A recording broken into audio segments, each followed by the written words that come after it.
इस कहानी में मेरा नाम रीता है और मैं अभी बीटीसी कर रही हूँ।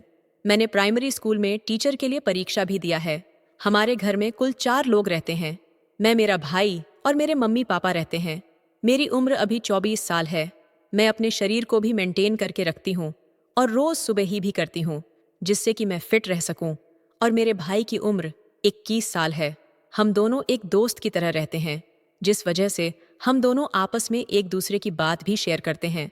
एक दिन मैं अपने भाई से कुछ सीक्रेट बातें कर रही थी। मैंने उससे पूछा, राहुल, तुम्हें कोई पसंद है कि नहीं?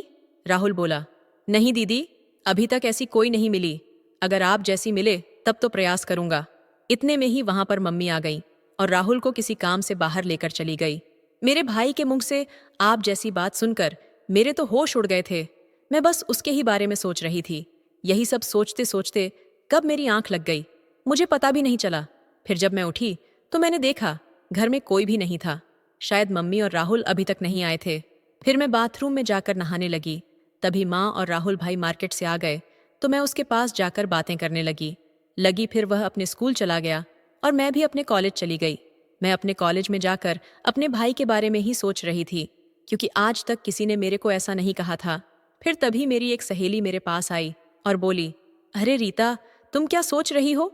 इस पर मैं बोली नहीं, नेहा, मैं तो कुछ भी नहीं सोच रही हूँ।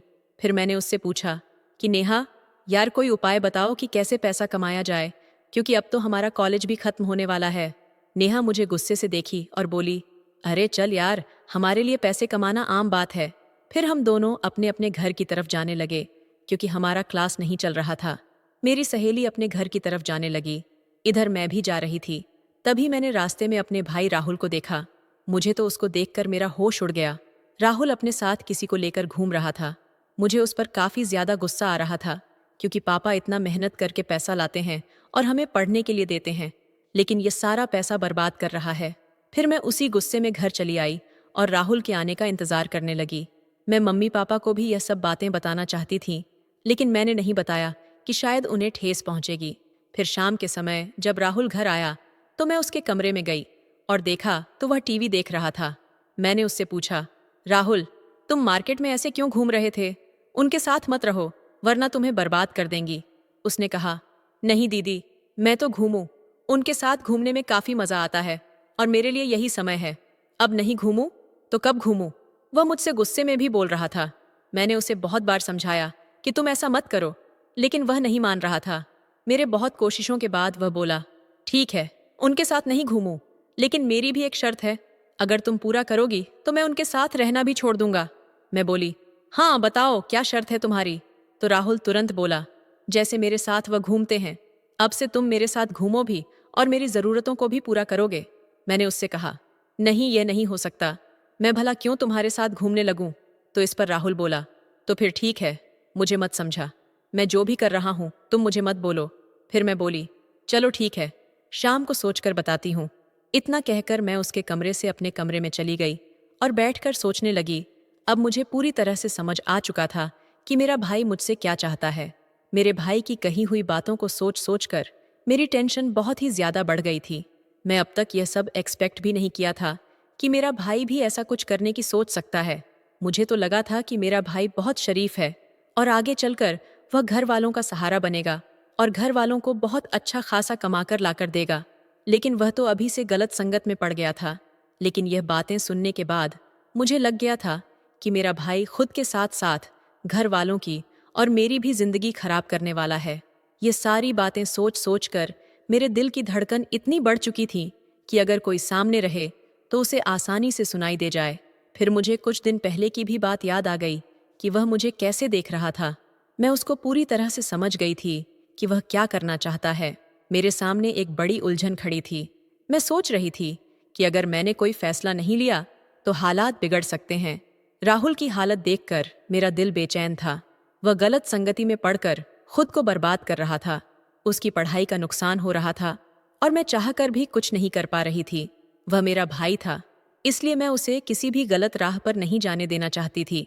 लेकिन पति पत्नी की तरह रहने की बात मेरे दिमाग में अजीब सी थी। फिर अचानक मेरे मन में एक ख्याल आया कि अगर यह बात घर के अंदर ही रहे तो शायद सबका भला हो सकता है। हमारे परिवार की इज्जत बच जाएगी और राहुल भी सुधर सकता है। यही सोचते सोचते रात के किसी पहर मेरी आंख लग गई। अगली सुबह मैं उठी और सीधा राहुल के कमरे में गई। मैंने उसे बहुत समझाया, हर तरह से बात की, लेकिन वह किसी भी हाल में मेरी बात मानने के लिए तैयार नहीं था। अंत में मैंने हार मानकर कहा, ठीक है राहुल, मैं तुम्हारी शर्त मानती हूँ, लेकिन पहले हम शॉपिंग करने चलेंगे। उसकी आंखों में चमक आ गई। मैंने उससे वादा लिया कि इस बारे में किसी को कुछ पता नहीं चलना चाहिए और वह किसी गलत संगत में दोबारा नहीं जाएगा। राहुल ने वादा किया कि वह मेरी बात मानेगा और मेरे कहे अनुसार चलेगा। उसके बाद मैं उन दोस्तों के पास गई जिनके साथ राहुल घूमता था। मैंने उन्हें प्यार से समझाया और साफ कह दिया कि अब राहुल उनके साथ नहीं घूमेगा। घर लौटकर मैंने मम्मी के लिए नाश्ता बनाया, क्योंकि वह रविवार का दिन था और सब घर पर थे। पापा, मम्मी और राहुल सब ने साथ में नाश्ता किया। इसके बाद मैं और राहुल शॉपिंग के लिए निकल पड़े। मार्केट में राहुल ने मुझे कपड़े दिलवाए और अपने लिए भी अच्छे कपड़े खरीदे। मैंने मम्मी के लिए एक सुंदर साड़ी ली। खरीदारी के बाद हम दोनों एक रेस्टोरेंट में गए, जहां हमने खाना खाया और फिर घर लौट आए। शाम होते होते राहुल ने मुझे याद दिलाया कि अब मेरी बारी है उसकी शर्त पूरी करने की। मैंने हंसते हुए कहा, ठीक है राहुल। उस दिन के बाद से हम एक दूसरे का ऐसा ध्यान रखने लगे जैसे पति पत्नी रखते हैं। मैं उसकी हर जरूरत का ख्याल रखती और वह भी मेरी बात सुनता और मानता था। धीरे धीरे राहुल की आदतें बदलने लगीं।